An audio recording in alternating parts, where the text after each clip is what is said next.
Welcome to Mana's Seal YouTube channel. The previous video link is on the description box or on the top right card. Volume 13, The Paladin of the Holy Kingdom.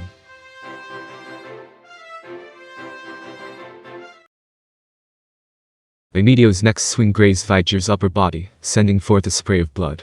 However, the battle axe struck Remedios' chest at the same time. While her enchanted armor turned the battle axe's keen blade, the impact knocked the wind out of her, and it became hard to breathe. In contrast to Remedios, who had been knocked back by the blow, Viger roared and stepped forward, bringing his battle axe down on her. She did not have enough oxygen to counterattack. Remedios raised her holy sword high and gracefully deflected the battle axe's force. That hair-raising strike missed her by a few millimeters and slammed into the ground. So powerful was the hit that for a moment it felt like she was floating. Remedios turned to face Viger, now defenseless because his battle axe was buried in the ground, and lunged in with her holy sword. Strong strike. Fortress. Having judged that he did not have the time to extricate a heavy weapon like his battle axe, Viger took one hand off his hilt and used it as a shield. Viger's right arm spurted fresh blood. However, the holy sword did not reach Viger's face. There were two reasons for that. The first was because he had used a defensive martial art. The other was because Remedios' arm was numb and could not exert his full strength. In that case, she would simply force the holy sword that had already penetrated deeper in, but then the intense pain racing up from Remedios' leg froze her briefly in place. The source of the pain was Viger's lower body. The forelimbs of his bestial body had swept across Remedios' legs. Her greaves protected her from most of his razor-sharp claws, but one of them had still managed to slice her leg apart. At that moment, the battle axe was pulled free and rose up. Remedios took a step towards Viger to keep the battle axe from moving. Just moving her leg filled her with agony. Strong strike. Strong claw. As the holy sword stabbed in, Viger deftly deflected it with his battle axe. In response, Remedios redirected the holy sword as it bounced away and guided it into a slash over the strengthened animal forelimb. If Viger backed off, Remedios would advance to close the distance between them. They went back and forth several times, both sides using martial arts. While neither side had sustained any mortal wounds, each round they fought sent blood splashing all around. Remedios was certain that she had her opponent on the defensive. If this keeps up, I'll win. Delight boiled up in her heart. If she could defeat these three powerful demi-humans, she could protect the people here. That way, they would regain their trust in the Holy Kingdom. There's no need for that undead being to show up. Simply put, the difference between warriors and paladins was that warriors were offensive frontliners, while paladins were defensive frontliners. While it was hard to express in figures, one could say that a warrior's attack rating was 11, and his defense was 9, while a paladin's attack was 8, and his defense was 11. Needless to say, paladins could cast spells, but warriors could learn all sorts of martial arts, so it was impossible to make a simple comparison. Still, this was the easiest way to explain the situation to someone who knew nothing. If the question was who would be better against a magic caster, the answer will be a paladin. Thanks to the protection of the gods, they boasted superior magic resistance compared to warriors. Therefore, if Nasreen had been a magic caster on the same level as Remedios, she would not have been much of a threat. Next was Alicia, who was very likely to be a monk type given his war gear and movements. Monks had the advantage against magic casters or thieves, but the reverse was true against paladins. For that reason, that monkey was not a frightening foe either. Therefore, if I can beat this Viger, chances are high that I can slaughter all three of them. Between fighting Viger after being worn down by previous fighting and fighting Viger while unhurt, the latter option promised better odds for her. Remedios had challenged Viger based on that decision. There should not have been anything wrong with that decision. However, she had miscalculated. My, dead already. Hee. Same here. Because the paladins fighting the other two were far too weak. What? Had she overestimated those two paladins, or underestimated the strength of those two demi-humans? Or was it both? You're insulting me by taking your eyes off me. Viger swung furiously at Remedios. Guared. While she had barely managed to stop that strike, she had still been forced a short distance away. The tide of battle had turned in an instant. Remedios, was it? You do know that I am the great Viger, a being of great power whose name will resound throughout the world. If you don't put all of your body and soul into it, you'll die in seconds, you know. Remedios bit her lip as she heard the sounds of the others fighting. Hee. I wonder if this paladin is strong enough. He's no different from the previous one. Well, I can't really tell since I'm not a warrior. I am Paladin Franco. And I am Paladin Galvin. I will be your opponent. Several seconds after they had spoken, she once again heard the sound of armored men collapsing. Paladin Franco was a good man. While he was not a very strong paladin, he placed a lot of emphasis on getting along with others, and he was well liked as a result. In truth, he had been assigned here because Gustav trusted him. Remedios knew his character, and so she had given him the task of organizing the militiamen here. She had heard that Paladin Galvin was a newlywed. However, his wife was currently locked up somewhere. He had extinguished his desire to save her, and had come to assist Remedios instead, in order to help more people. These 2 people who were too young to die had been killed. Distracted again, Vydra roared, and dealt her a blow that was even more ferocious than the previous one. Remedios flung herself towards Vydra, taking the blow on her sword arm, and then she slid her blade, but Vydra nimbly evaded it. What's this, some kind of bluff? Or did your body remember that movement because of all your training? Vydra growled.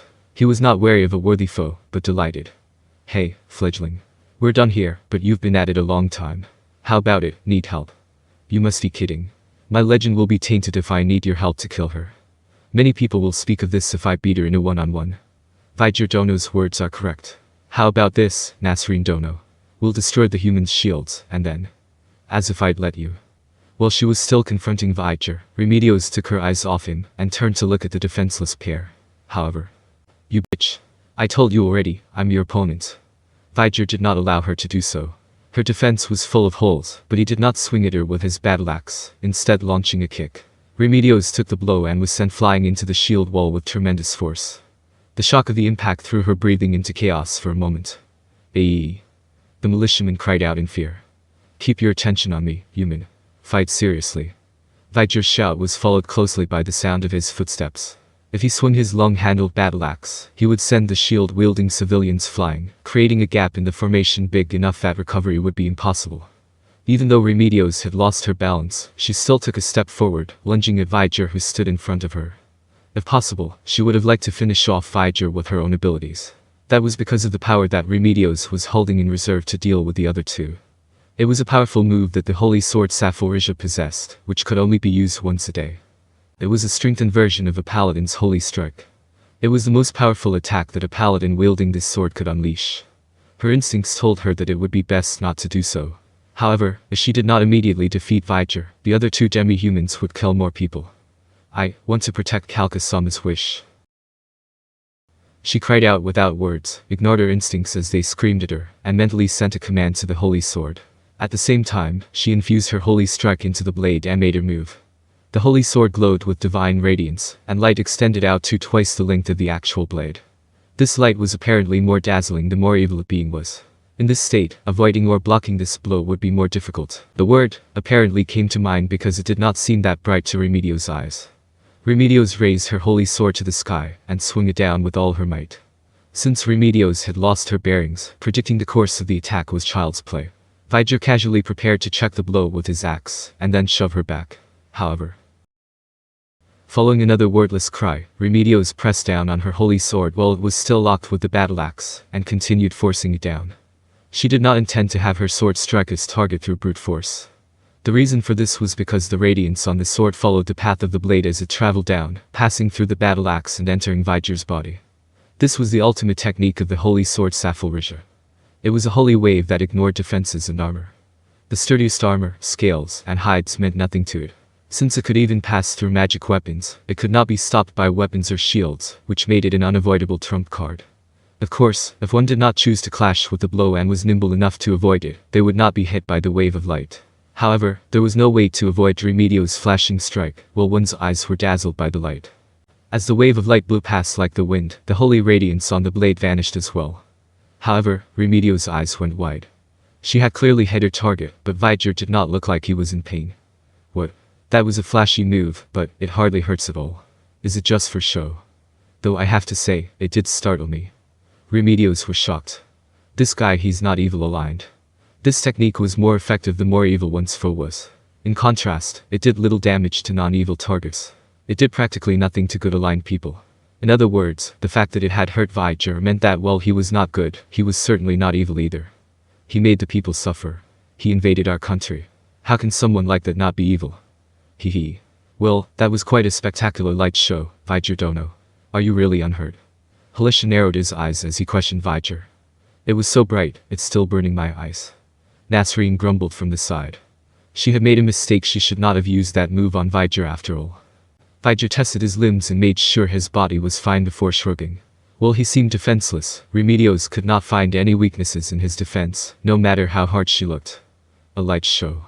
Well, I'm not too sure what that was all about, but it's nothing much, right? Viger, I'm kind of surprised. To think you were unharmed by that attack. I might have underestimated you. Phew. You get it at last. Hahaha. Alright, human. You did well in making me look good. If you surrender, I'll kill you painlessly. How about that? Don't make those unfunny jokes. We haven't settled this yet. Remedios raised her sword and shouted at the 3 demi-humans. Remedios could still fight, like she had said. She placed a hand over her wounds and used her healing abilities. Her pain was carried away by the sensation of warmth. A lot of paladin techniques wouldn't work on him since he's not evil, but since the 2 of them were dazzled by it, I'll save them for those 2 instead. All she had to do was fight Viger as a pure warrior. Hee. Well then, we'll leave her to you, Viger Dono. We'll be hunting the humans in the rear. What? You scumbags. All the paladins she had called up were dead. The militiamen could not possibly stop them. As if I'd let you have your way. Remedios backed off and repositioned so she could face the 3 demi-humans at once. It seems you're ready to take the 3 of us on at once, but Viger said he wanted to take care of this. Hee.